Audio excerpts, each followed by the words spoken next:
history necessarily, and she's clearly going to let drugs and alcohol destroy her life because she keeps coming to court high. Let's roll, nerds.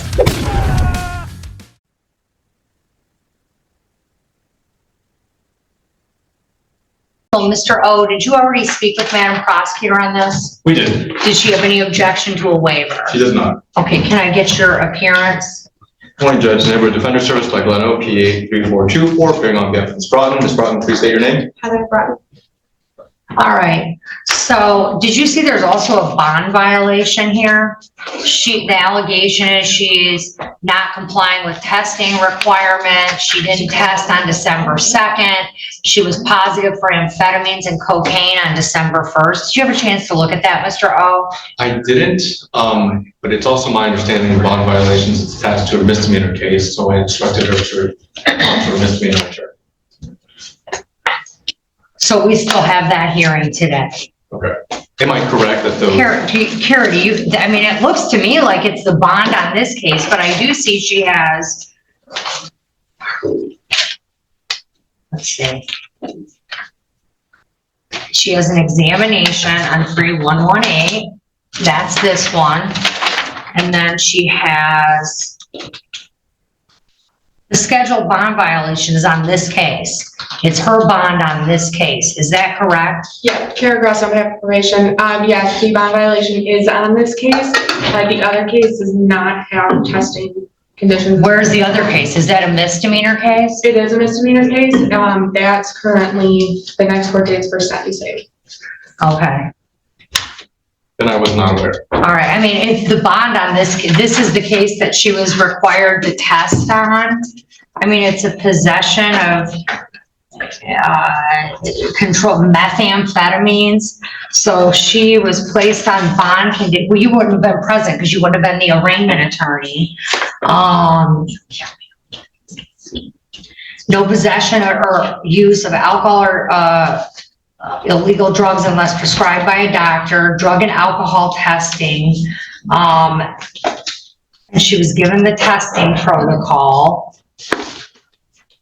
And you were appointed on the case. And Ms. Grass, was she ever showed up for testing? Just that one time she was positive? She did show up a couple of times. I believe I tested her a couple of times. The last test I tried to give her, which was the day of the positive, she could not provide a urine sample to me. I had her stay for the drug testers downstairs. That's when she provided the sample. I have not been able to get in touch with her since. Judge, I have no information because this is brand new information to me. If the court wants to proceed on a bond violation hearing, can we have an opportunity to review the report and set a new date? I mean, it's a pretty brief report. She was tested by the lab and it was positive and she didn't appear. I mean, Ms. Broughton, do you not understand that when I tell you to do something, you have to do it? Do you not understand that? Yes. Are you confused? No, I wasn't doing it. I went to the hospital. I just don't talk. You're not testing, you're testing positive for all kinds of substances that you're not supposed to have while you have a pending drug case. So that's a problem. That's a big problem. Because if you can't follow my orders, I'll put you in county. I won't blink twice. Test her today. While you're reviewing it, go test her. Oh, Ms. Grasso, let's see if she's positive today. And we'll pass it, Mr. O. Can I get a copy of that? The violation.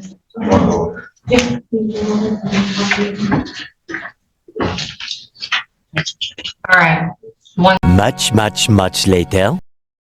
We're on behalf of the people on the misdemeanor case. Kara Gross on behalf of probation. General Defendant Begs 3424, appearing on behalf of Ms. Broughton, who stands to my right. Ms. Broughton, please state your name. Heather Broughton. All right, first things first, I'm amending the misdemeanor case 0475 SM, and that amendment will be for no drugs, illegal drugs or alcohol, with random testing. So that's problem number 1's resolved. Now, we had, Ms. Grasso, did you do an Instacup on her today? I did. What'd she come back on? She was positive for amphetamines, cocaine, methamphetamines. Amphetamines, cocaine, and what? And methamphetamines. How old are you? 33. Oh, so my understanding is you want help. So there was a discussion, and anyone correct me if I'm wrong, Ms. Grasso met with her while and after testing and found out that she might be a good candidate for treatment court. Unfortunately, her felony case is a 10-year felony, and Ms. Sobe obviously does not have authority to just reduce that to a misdemeanor. Correct. Without putting in some work. Mr. O, it sounds like she's a good candidate. She doesn't have a violent history necessarily, and she's clearly going to let drugs and alcohol destroy her life because she keeps coming to court high or with these substances in her system, and she's got all of them. So, I mean, you have a chance to get your life back on track, but it won't be easy. So my understanding is everybody needs an opportunity to talk to bosses and negotiate to try and work out a resolution that would keep her in district court. Is that accurate? Correct. Correct. All right. So we're gonna set an adjourned PCC date to 12/15. 12/15 is a bad day. Everybody is on 12/15. Mr. O, can you be here right at 8:30? I can. You cannot? I can. I will be here at 8:30. Okay, you can appear via Zoom Okay. if that's easier. But if we do it right at 8:30, we don't normally have too much going, so you can get in and talk to Miss Sober and Miss Louie right away. And hopefully we can get you out of here pretty quickly.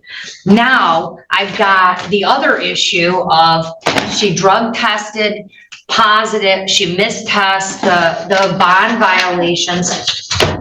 She missed testing, then she came in for testing, she tested positive for amphetamines and cocaine on a drug test, and then she came in today and also tested positive for amphetamines, methamphetamines, and cocaine. So I don't know if we're adjourning the hearing or if we're holding that bond violation hearing, but either way, I'm revoking her bond just based on the allegation. So we can hold the hearing or not. I mean, but ma'am, you're gonna sit down for a week and then you're gonna come back. You're gonna be clean and sober. I'll write on your jail paperwork that you need to be assessed for MAT so that you can see if Suboxone or anything would help you. I can, I just got hired at, Dollar Tree. No, you gotta go for a week. You gotta, trust me, you're not gonna keep that job long anyway. When you're doing coke and meth and everything else, you're not gonna keep that job. You're going in. You're going to jail. You're not talking me out of it. I'm sorry, I also have a 3-year-old, that I have. So do you think a 3-year-old needs you around doing meth and coke? You don't, they don't. Well, you can make a phone call. She could contact someone. We'll set the hearing on this also for 12/15. But for now, I'm modifying her bond just based on the allegations and the fact that we continue to have positive tests. So as of today, at least until next Monday, your bond is converting to a cash bond. So you have a $10,000 cash or surety bond. And we'll see you in 1 week. I am having them write on your jail paperwork to get someone to look at you, okay? Are you going to withdraw? I didn't take my Suboxone today. Okay, we'll get them to look at you right away. Do you want to put anything on record, Mr. O? I do, Judge, and I respect the court's ruling, but I did have a conversation with Agent Grasso. I don't know if we're still in line or in sync on this issue, but my suggestion was not using incarceration as frontline defense. Ms. Broughton has indicated she's willing and able to go to treatment. She's going to do everything the probation department tells her to do. In that intervening week, she will enroll in whatever programs probation department will tell her. She needs to go inpatient. She will do inpatient. She can. Kara, can you meet with her tomorrow? I can meet with her tomorrow. All right, then what we'll do is I'll hold her next door for a day. They'll bring her back in the morning and see if they can find her a bed. Normally, we can find a bed because